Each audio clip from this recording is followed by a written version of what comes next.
Welcome back to my channel. তো চলে এসেছি তোমাদের প্রথম শ্রেণীর আমার বই তৃতীয় পর্বের 294 এবং 295 পাতার পড়া নিয়ে। কেমন? আজকে দেখো এই পাতায় কী লেখা আছে, শিখন পরামর্শ না বলছে, শিক্ষার্থীরা ভবানী প্রসাদ মজুমদারের রূপান্তর কবিতাটি সংক্ষেপিত সহজ পাঠের কতদিন ভাবে ফুল এর অনুসারী পাঠ হিসেবে ব্যবহার করবে। তাহলে এখানে আজকে আমরা ভবানী প্রসাদ মজুমদারের রূপান্তর কবিতার কিছুটা অংশ আমরা পড়ব, তাই তো?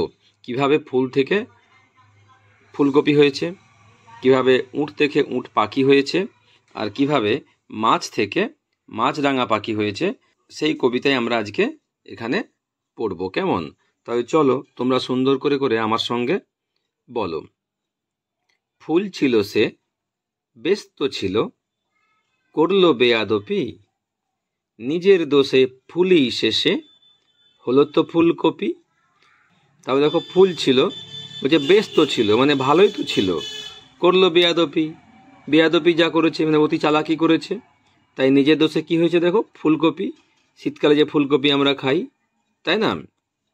তারপর দেখো কি বলছে না, উট ভাবলো আর কতদিন চুপটি করে থাকি, গজালো তার অমনি ডানা, হলো সে উট পাখি। তাহলে এটা উট মরুভূমির দেশে দেখতে পাওয়া যায়। তাই উট ভাবছে আর কতদিন এভাবে চুপটি করে থাকবো, এমন সময় তার কি গায়ে ডানা গজালো। তাহলে সেখান থেকে কি হয়ে গেল না, উট পাখি হয়ে গেল। কেমন? এরপর দেখো বলছে, মাছ ছিল সে, ব্যস্ত ছিল, খুঁজতে গেল ডাঙা, নিজের দোষে মাছই শেষে হলো তো মাছরাঙা। তাহলে বলছে মাছ বেশ ছিল, জলে ছিল, সে ডাঙায় কেন উঠতে গেল? তাই নিজের দোষে কি হয়েছে না, মাছ রাঙা হয়েছে।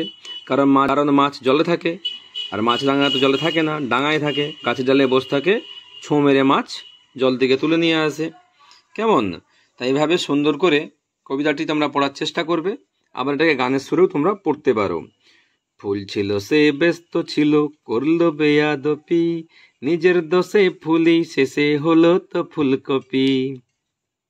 উট ভাবলো আর কতদিন চুপটি করে থাকি, গজালো তার অমনি ডানা, হলো সে উট পাখি। মাছ ছিল সে, ব্যস্ত ছিল, খুঁজতে গেল ডাঙা, নিজের দোষে মাছি শেষে হলো তো মাছরাঙা। এভাবে তোমরা সুন্দর করে এই কবিতাটি পড়ে নেবে। তাহলে চলো পরের পাতায় যাওয়া যাক। দেখো এই পাতায় কি বলছে, শিখন পরামর্শ না, শিক্ষার্থী তার যোগ সম্বন্ধে নির্মিত ধারণার প্রয়োগ করবে। কেমন?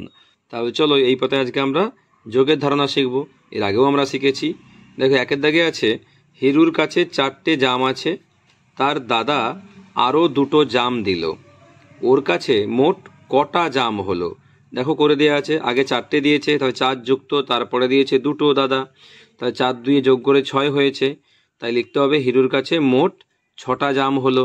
তাহলে এই নিয়ে 2 দাগে কি বলেছে না, মতি বিলে 5টা বক বসে আছে, আরও 2টো উড়ে এসে বসলো, এখন বিলে কটা বক হলো?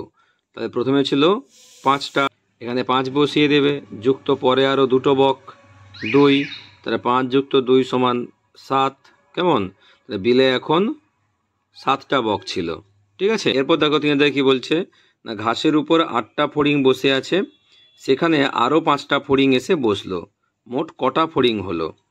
তাহলে এখানে হবে প্রথমে 8টা, তারপরে এলো 5টা, তাহলে 8 যুক্ত 5 সমান 13টা। উত্তর লিখবে মোট 13টা ফড়িং হলো। এরপর দেখো 4 দাগে কি বলছে না, তুমি মেলায় যাবে, তাই বাবা তোমাকে 8 টাকা দিল, মা আরও 7 টাকা দিল, তোমার কাছে কত টাকা হলো? তাহলে বাবা দিয়েছে 8 টাকা, মা দিয়েছে 7 টাকা, 8 যুক্ত 7 টাকা, 8 7 যোগ করলে হবে 15 টাকা। তাহলে আমার কাছে 15 টাকা হলো। কেমন? এরপর দেখো 5 দাগে বলছে, হীরার কাছে 5টা গুলি আছে, তার ভাই তাকে আরও 4টে গুলি দিল, ওর কাছে মোট কটা গুলি হলো?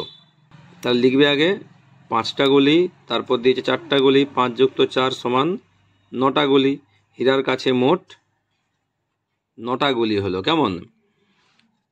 এরপর দেখো, কাজলের জালে 7টা মাছ উঠল, কাজল আবার জাল ফেললো, এবার 9টা মাছ উঠল, কাজল মোট কটা মাছ পেল? প্রথমে পেয়েছে 7টা, তারপর 9টা, 7 আর 9 যোগ করলে হবে 16টা।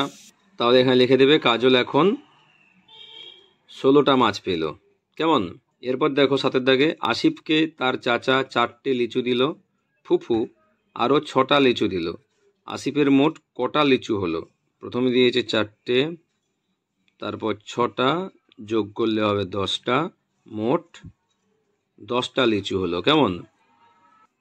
এরপর দেখো 8 দাগে মিমির কাছে 8টা গুলি আছে, সে দোকান থেকে আরও 9টা গুলি কিনলো, মিমির কাছে কটা গুলি হলো? তাহলে দেখো প্রথমে 8টা গুলি, এখানে 8 বসিয়ে দেবে, তারপর 9টা গুলি, এখানে 9 বসিয়ে দেবে, 8 যুক্ত 9 সমান হবে 17টা। তা মিমির কাছে 17টা গুলি হলো।